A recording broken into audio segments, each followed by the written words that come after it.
우리나라 대통령이 미국 가가지고 너네 카드 없잖아, 야 우리한테 감사해라 이런 얘기 했다 그러면 울화통이 안 터지겠습니까? 야 우리가 나라가 약해가지고 지금 이딴 소리나 듣고 있어야 되나? 라고 하면서 확실히 젤렌스키의 지지율이 우크라이나에서 좀 오르는 모습들을 보여줬고요. 우리는 약소국의 서름을 어떤 도박 비슷한 걸로 이겨냈는데 과연 이들은 이거를 어떻게 이겨낼 수 있을까? 과연 이 카드를 가지고 있을까에 대해서 정말 많은 고민을 하게 되는 것 같습니다. 이미 그들이 가지고 있었던 카드는 부다페스트 협정으로 러시아 측에 다 넘겨버린 뒤다 보니까.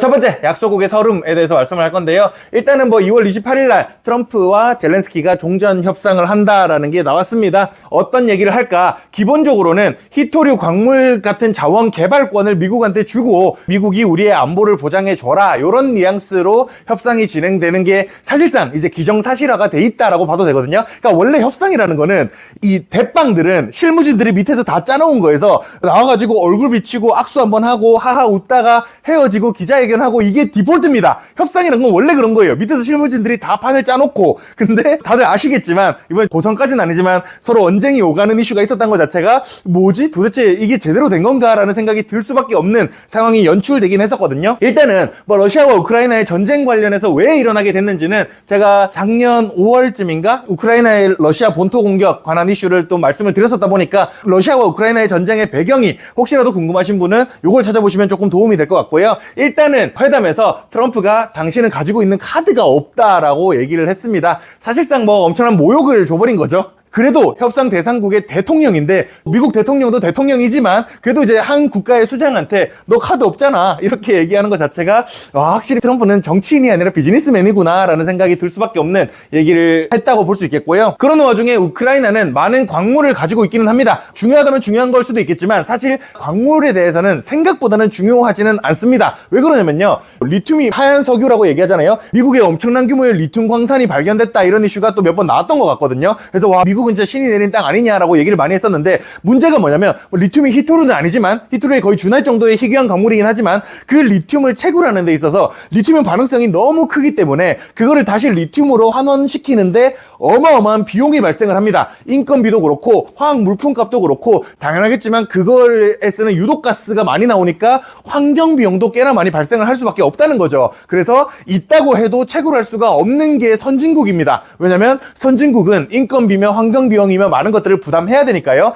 여러분이 태어나시고 난 이후부터는 세상이 돌아가는 메커니즘이 선진국의 자본과 3세계의 광물과 그리고 중진국의 제조 능력 이렇게 맞물려서 세상이 돌아가고 있었습니다. 거의 1950년대 이후로는 계속 그렇게 돌아가고 있었다라고 보셔도 크게 무방한데요. 문제는 우크라이나가 수많은 광물 자원을 가지고 있는 게 맞기는 하지만 요 갈색으로 표시된 게 이제 얼마나 많은 거를 가지고 있냐거든요. 순위입니다. 순위. 리튬이나 우라늄 같은 경우는 1위라고 할 정도로 어마어마하게 많은 광물 자원을 가지고 있다고 하지만 문제는 요거를 채굴하는 데 있어서도 꽤나 많은 비용이 들 수밖에 없다는 거죠. 이걸 채굴하는데 어떤 비용을 치룰 거냐에 대한 논의는 또 이루어지지도 않고 있기도 했습니다. 근데 어쨌든 간에 우크라이나 입장에서는 절실하니까 우리 광물 채굴권 줄 테니까 우리에 대한 안보를 보장해달라, 우리가 러시아한테 침략받지 않게 할 수 있도록 도와달라라는 얘기를 젤렌스키는 하려고 했었던 거죠. 푸틴은 우리를 침략하지 않겠다는 약속을 25번이나 어겼다라는 얘기를 여기서 또 합니다. 당신들이 너희 지켜줄게라고 말로만 약속하면 우리가 그걸 믿을 수 있느냐라는 거죠. 선진국들이 우리한테 구라친 게 한두 번이냐라는 이야기를 계속해서 하게 됩니다. 그러면서 이제 트럼프는 당신은 3차 세계대전 도박을 하고 있다, 젤렌스키 당신 손에는 카드가 없다, 우리가 뭘 느낄지 지시하지 마라 이런 얘기를 했고요. 뭘 느낄지 요거는 미국도 미래에 우리가 느끼는 위협을 느낄 것이다 라는 얘기까지도 젤렌스키가 했습니다. 그러니까 서로 엄청난 설전이 오간 거죠. 이 러시아의 야욕을 너희도 나중에 느낄 건데 그때 God bless you 라는 얘기까지도 합니다. 그때 신의 은총이 있기를 기원할게 이런 얘기까지도 할 정도로 어마어마한 설전이 오갔고, 그 와중에 이제 벤스는 미국 언론 앞에서 따지는 행동은 무례하다, 트럼프는 평화를 위해 러시아 외교를 하고 있다, 그래서 외교를 하고 있다. 여기서도 또 이제 젤렌스키가 빈도가 많이 나가는 상황이 연출되기도 했고요. 분쟁을 끝내려고 하는 트럼프에게 감사해라 라는 이야기도 하고 있습니다. 젤렌스키도 우리 지금도 감사하고 있고 여태까지도 감사를 표현 많이 했다 이런 얘기도 했지만 이게 회담이 제대로 성사되지 않는 모습들을 보여주게 됐던 거죠. 그거에 대한 디테일한 내용들은 아마 많이들 접하셨을 거라고 생각을 하고 있습니다. 그냥 회담 결렬됐다 정도로만 이제 결론은 그렇고 디테일한 내용은 그냥 그러려니 하시고요. 결국 이렇게 얘기를 하다가 젤렌스키가 그냥 박차고 나가버렸습니다. 원래 이제 만찬도 예정돼 있었고 기자회견도 예정돼 있었는데 다 취소되고 젤렌스키는 바로 영국으로 쐈어요.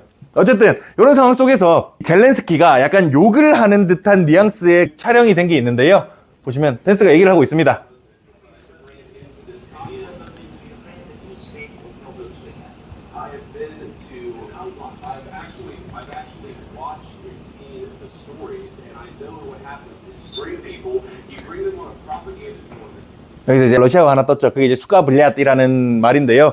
뭐 저도 러시아를 잘 모르지만 그걸 찾아보니까 대충 이제 이런 개씨발 요런 정도의 느낌의 욕이라고 보시면 될 것 같습니다. 한국어로 따지면요. 사람한테 욕을 할 때는 뒤에 노음자를 붙이는데 보통 이제 좀 욕 좀 하시는 분들은 이 상황이 좀 안 좋을 때 이렇게 말씀을 많이 하시잖아요. 그러니까 약간 그런 느낌에 가깝다라고 생각을 하시면 됩니다. 지금 상황이 전개가 너무 안 좋게 흘러가니까 지도 모르게 좀 욕을 한 거 아닐까라는 생각이 조금 들어요. 그래서 어쨌든 간에 이 젤렌스키가 욕을 왜 했냐 이런 걸로도 되게 이슈가 많이 되고 있고요. 그런 와중에 이 회담이 마지막 10분 동안은 거의 논쟁만 하고 아무것도 되는 게 없으니까 서로 할 말만 하고 있는 모습이 연출되니까 트럼프가 이제 트럼프 행정부에서 서열 1위일 거고 당연히 2위가 부통령 제이디 벤스입니다. 그리고 3위는 국무장관이거든요. 미국 국무장관이 마르코 루비오라는 사람입니다. 마르코 루비오라는 사람이 요 회담의 밑에서 이제 실무를 완성시켜 놓은 사람이다라고 말씀드릴 수가 있겠는데요. 요 마르코 루비오가 싸우고 있으니까 좌불안석입니다.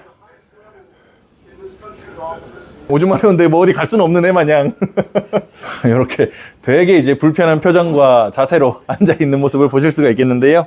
우크라이나는 미국 입장에서 그렇게 큰 것도 아니거든요. 트럼프가 말로 종전시키겠다라고 말해놓은 게 있으니까 그걸 지켜야 되겠으니까 종전해야겠다라고 할 뿐이지 크게 전략적 의미가 있다라고 보기에는 어렵습니다. 우크라이나가. 그러다 보니까 벤스 입장에서는 사실 회담이 결렬되든 마든 크게 중요한 문제는 아니었다는 거죠. 그러다 보니까 실무진인 마르코 루비오한테 입지를 좀 더 이제 단단하게 다지기 위해서는 내부 정치의 문제지만 이렇게 되는 게 벤스한테는 유리했을지도 모릅니다. 그런 면이 벤스가 좀 더 이제 젤렌스키를 도발하게 만들었을 가능성도 배제할 수는 없는 거죠. 이제 일단 이런 부분이 있고 그러는 와중에 주미 우크라이나 대사는 욕하는 거 듣고 아주 많이 심란한 표정을 짓고 있었습니다.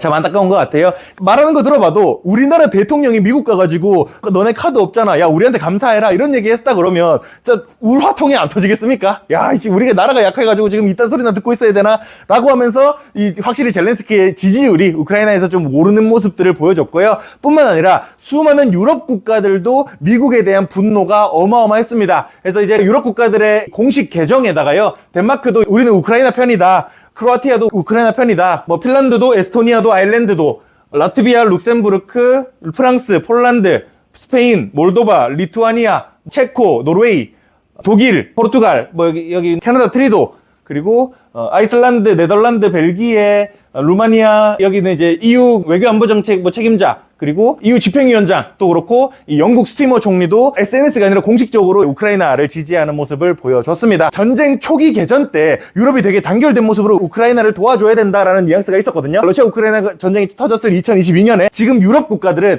거의 그때만큼의 한참 이제 뜸해졌다가 지금 다시 거의 그때만큼의 단결력을 보여주고 있습니다. 실제로도 22년부터 24년까지의 우크라이나에 대한 지원을 보면 실제로 미국보다는 유럽이 좀 더 많이 하긴 했습니다. 근데 미국은 혼자서 이만큼 했는데 유럽은 다 함께 이만큼 했다는 게 미국 빠지면 그래도 위험하겠다라는 생각이 들기는 하지만요.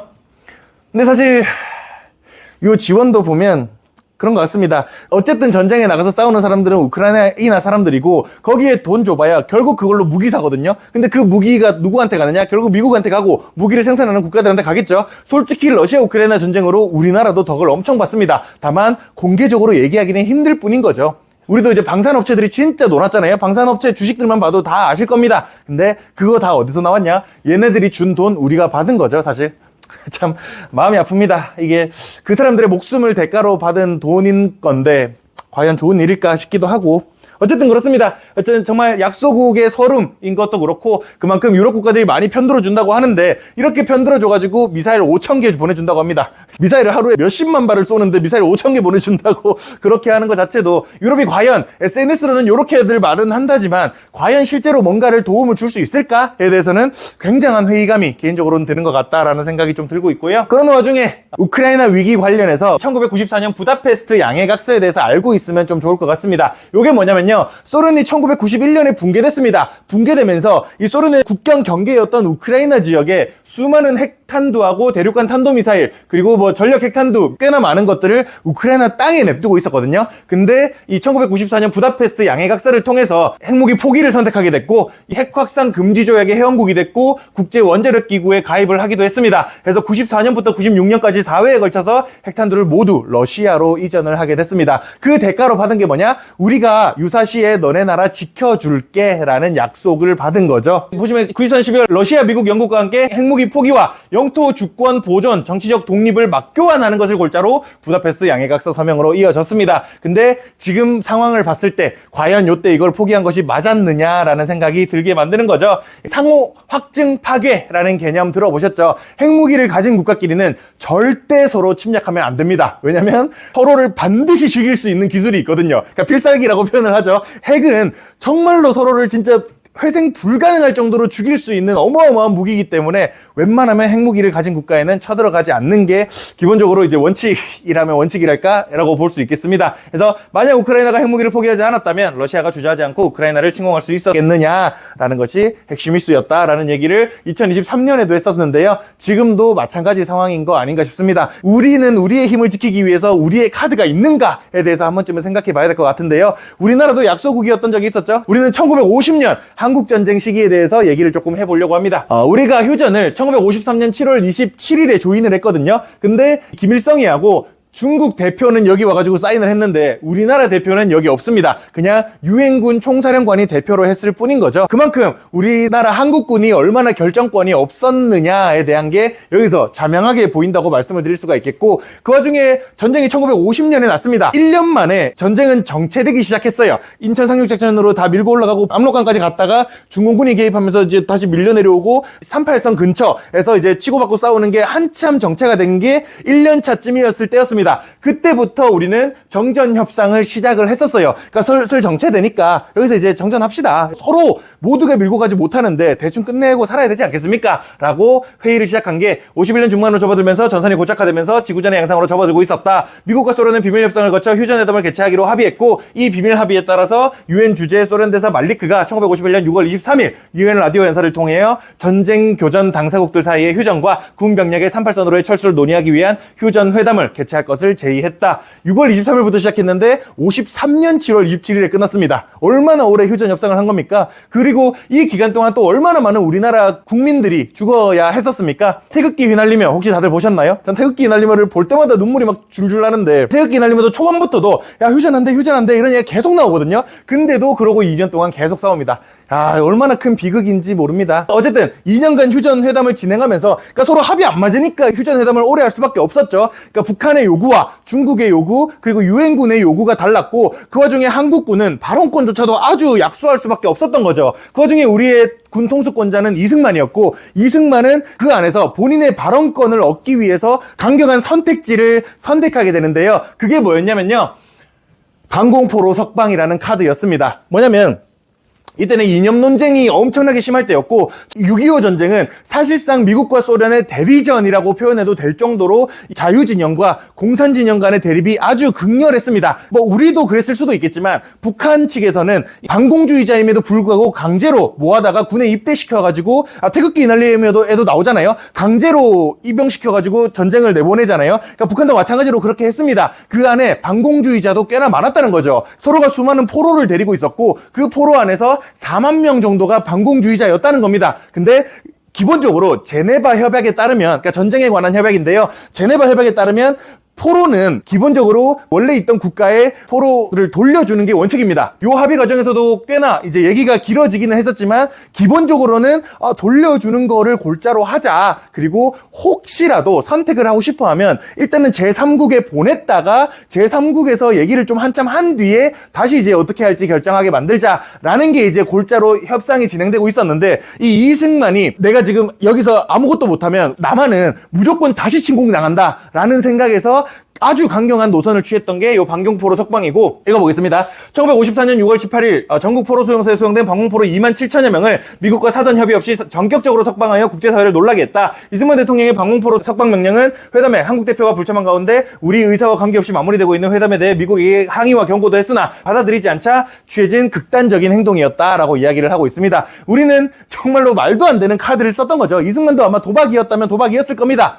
이렇게 해서 수많은 방공포로가 방공주의자인데 북한군에 강제로 입대됐다거나 아니면 중국 인민군에 강제로 입대됐다거나 이런 포로로 잡혀있던 사람들을 다 그냥 자유를 준 거죠. 여기서 살라고 그냥 이렇게 한 건데, 이게 뭐 낮에 아주 편하게 나가세요 이렇게 한 것 같은데, 수용소를 관리 담당은 유엔군이었고 그 유엔군이 담당하는 데서 방공포로한테 미리 얘기를 해놔가지고 요날 요시 요때 도망쳐라 라고 얘기를 했던 겁니다. 그리고 수용소 밖에서 몰래 철책을 잘라주기도 했고요. 그렇게 하면서 웃지 못할 상황이 연출된 게 뭐냐면, KBS, 지금도 재난주간 방송사잖아요. KBS에서는 방공포로 분께서는 도망치십시오 라고 방송을 하는 동시에 유엔군에서는 방공포로는 돌아오십시오 라고 하는 아군끼리 서로 적대되는 방송을 하는 웃지 못할 해프닝도 발생을 하는 일도 있었습니다. 도망치는 과정에서 40명 정도인가 사살되기도 했었다라고 알고 있는데요. 어쨌든 간에 이렇게 아주 강력한 도박을 했던 덕분에 미국 입장에서도 처음에는 이승만을 제거해야 되나라는 생각을 했었대요. 그때 당시 아이젠하워가 대통령이었나? 아이젠하워가 자다가 깨본 유일한 사건이었다고 합니다. 이승만의 방공포로 석방 사건이. 그렇다고 또 뭐라고 내칠 수도 없는 게, 어쨌든 방공포로잖아요. 미국과 소련의 이념 싸움에 어쨌든 미국의 일조하는 일을 하기는 한 겁니다.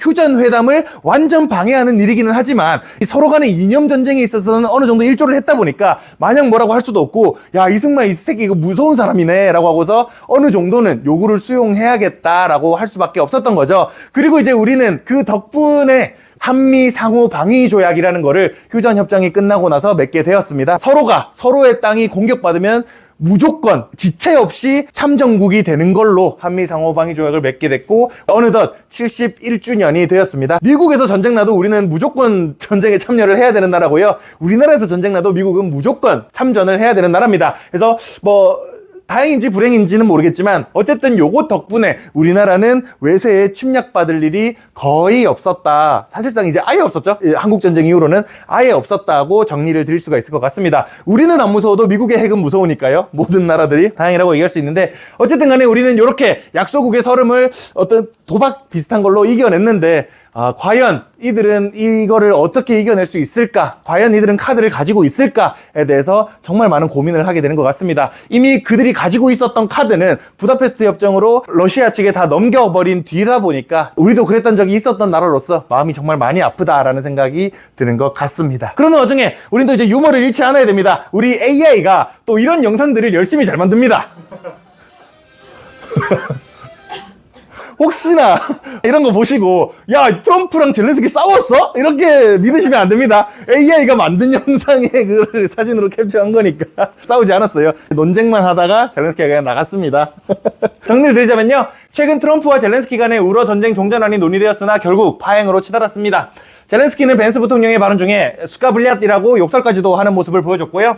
회담의 실무자 마르코 루비오 국무장관은 좌불안석이었고 주미 우크라이나 대사도 크게 다르지 않았습니다. 결국 미국과 우크라이나 간의 협상은 결렬됐고 이후 예정된 기자회견과 만찬도 모두 취소되는 상황이 만들어졌고요. 유럽 각국은 자신들의 SNS에 트럼프 행정부의 태도에 대한 불만을 적극적으로 표출했습니다. 우크라이나는 핵 보유국이었으나 94년 강대국가의 안보보장 약속에 핵을 이전 및 폐기한 국가였고, 그래서 이제 잘 아셔야 됩니다. 서양 놈들은 생각보다 구두계약은 잘 안 지켜요. 그래서 서면으로 꼭 픽스를 박아야 된다라는 거를, 우리 한국인이라고 다를까 싶지만 어쨌든 간에 픽스를 박아야 된다라는 거를 우리가 또 여기서 배웁니다.